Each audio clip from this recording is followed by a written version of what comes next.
오늘의 말씀은 시편 126편 1절부터 6절입니다.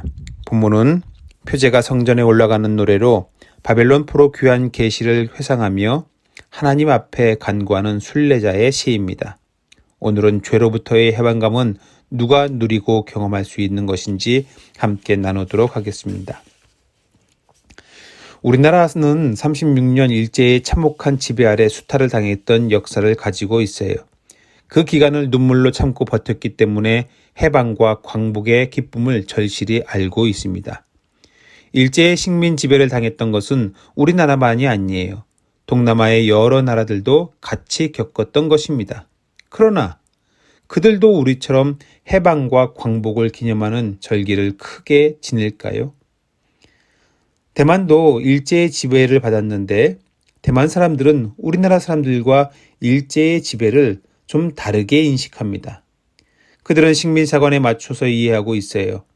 일본이 그 나라를 발전시켜주고 국가산업 인프라를 만들어준 것으로 여깁니다. 그래서 일본에 대해서 높은 호의를 가지고 있습니다. 친일파는 어떨까요?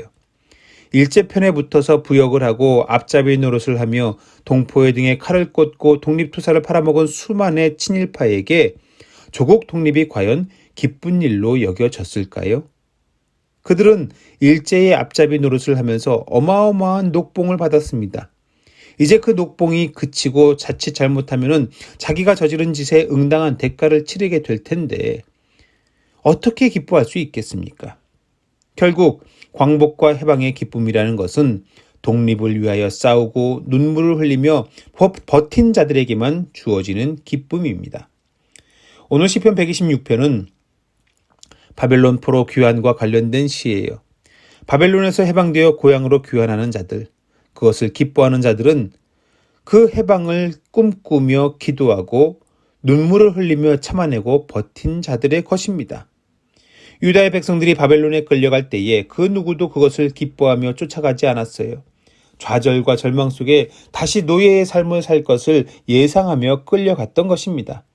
그러나 그 가운데에 하나님은 분명히 70년이 되면 돌아올 것이고 바벨론 포로 생활은 그 이스라엘 백성들을, 유다의 백성들을 다시 새롭게 하려는 하나님의 백성으로 회복시키려는 것임을 분명히 예고하셨습니다.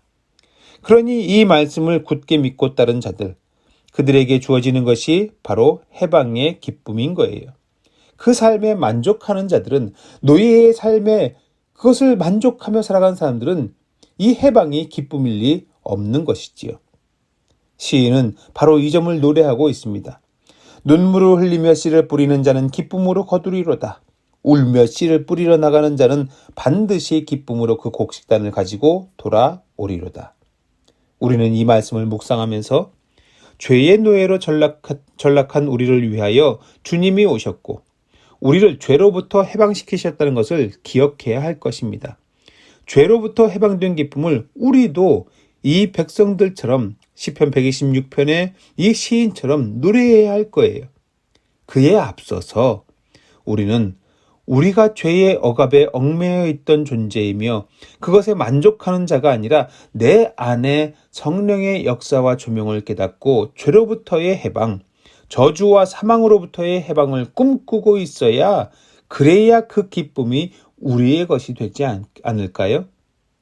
해방의 기쁨과 감격은 우리가 해방을 위한 투쟁과 몸부림, 죄에 대항하여 치열하게 싸우는 자들에게 주어지는 것이지, 그렇게 죄의 억압에 짓눌림에 흐느끼고 슬퍼 이를 가는 자복함, 회개함이 무엇인지 아는 사람들이 느끼고 누리는 것입니다. 죄로부터의 해방은 우리가 쟁취할 수 있는 것은 아니에요. 이것은 아예 불가능합니다. 그러나 우리를 대신하여 싸우신 분, 예수 그리스도가 있고 그분으로 인하여 우리에게 주어진 것이 죄로부터의 구원, 죄로부터의 해방인 거예요. 그러므로 눈물로 회개의 씨를 뿌려 봅시다. 죄를 뒤집어 쓰고 금식하며 나의 죄를 하나님 앞에 내어 놓읍시다. 특별히 이제 연말이 얼마 남지 않았는데 남은 기간 동안 여러분들의 삶을 돌아보시기 바랍니다. 그리고 내가 아직도 해결하지 못한 죄와 교만이 있는지 보시고 하나님 앞에 자복하며 회개하는 시간을 꼭 가지시기를 축원합니다.